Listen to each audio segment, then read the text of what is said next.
Thank you, Chairman, and thank you, Attorney General, for being here.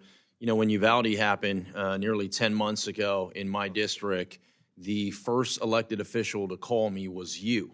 And I'll be honest, I didn't have you on my bingo card as being the first call, and I want to thank you for that. And you said something then. You said anything I needed, you would help provide for as we were getting through Uvalde. And you know what? You kept to your word, and I appreciate that. I want to bring something up. I'm very concerned about, and look, I've done my part. I was one of 14 Republicans that helped pass the Safer Community Act. This is a bill that is going to provide more money in mental health in our nation's history. On this Appropriations Committee, you know, I helped pass the appropriations to get through some of your funding. Now, one of the concerns I have is with the COPS and the Stop School Violence grants, okay? Some deep concerns with that. And what I've done is a lot of my communities, we're still healing from Uvalde. A lot of my communities are very concerned with their children's safety. Hell, I'm concerned with my children's school safety. And so one of the things that I represent 119 cities and towns in my district. And I've gone to every one of these little towns and I said, you need to put in for COPS grants and Stop School Violence grants. They don't have any grant writers, they don't have any resources, and they've been putting it in. And guess what? They've been denied time and time again. And I'll give you specifics. City of Devine, denied. City of Marfa, denied. Bexar County, denied. Medina County, denied. City of Castroville, denied. El Paso County, denied. These are things that I put letters of support behind, and they've been denied. I had, in Marfa, they have 4 police officers in that town. If this grant, if the COPS grant, if they would have gotten this COPS grant, they would have gone from 4 to 5 police officers. You know how excited they were? They were going, Tony, we get another police officer, we can do all these different things. They stayed up, I kid you not, they stayed up until 11 o'clock the day before it was due, because I'm pushing them. They submit it and then they get denied.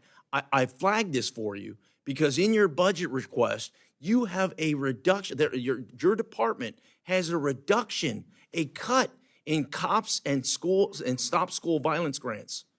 It boggles my mind on the discretionary spending for that. It boggles my mind. We just saw what happened in Nashville a couple days ago. Seems like every week there's something that's happening from a school, schools under siege here. I need your help. I'm absolutely doing my part. I need your help. Would love to hear your thoughts on what we can do to get these COPS grants and get these Stop School Violence grants over the finish line. Okay, so this is a big, you've identified something that I don't know about these specific sheriffs, and I would like my staff to meet with yours to go over these particular grant applications so we can figure out what the problem was there. We put a lot of money into, and we have it in part of our request now, helping rural sheriffs make the applications, particularly small sheriff's offices, small law enforcement offices, as you've described, sometimes have difficulty. It's not just filling out the paperwork, it's doing the computer work and everything. We've recognized that, and we had a program to make that easier under our OJP grants. Obviously hasn't succeeded here. I do want to say that we are asking, with respect to funding for state and local police, we're asking for more than $4.5 billion this year in both discretionary and 5-year funds. For the COPS hiring program, we're asking for an increase of $2.4 billion this year, not a decrease, an increase, a $213 million increase in the yearly funds and a $2.2 billion in a multi-year funding. The STOPS grants come under the Office of Violence Against Women Act, and they're also increased. It may be that there are 2 parts of these. There's a new gun crime prevention strategic fund, which is an increase of $884 million or $4.4 billion over 5 years. It will provide some of the funding that used to be in some of the other programs, and that includes hiring, recruitment, retention, training of officers. I think, so we're in no way reducing the amount, we're increasing it. Your offices may still be having the kind of problems that we've discussed, and I'm going to ask my team to talk to yours about it. I'd appreciate that because this is an important topic that's not going away anytime soon. And what I'm starting to see is people are giving up in the federal government. they're going, why even submit it, Tony? It's a waste of my time. The need is absolutely there, especially in these small communities. We'll work our guts out in our office to help identify these people, vet them to make sure that you're getting good products. I wouldn't put a letter of support behind any of these projects if I didn't do the due diligence on my end, but I need your help. You have a partner up here to get things over the finish line, but I need your help. Thank you, Chairman. I yield back. Thank the gentleman.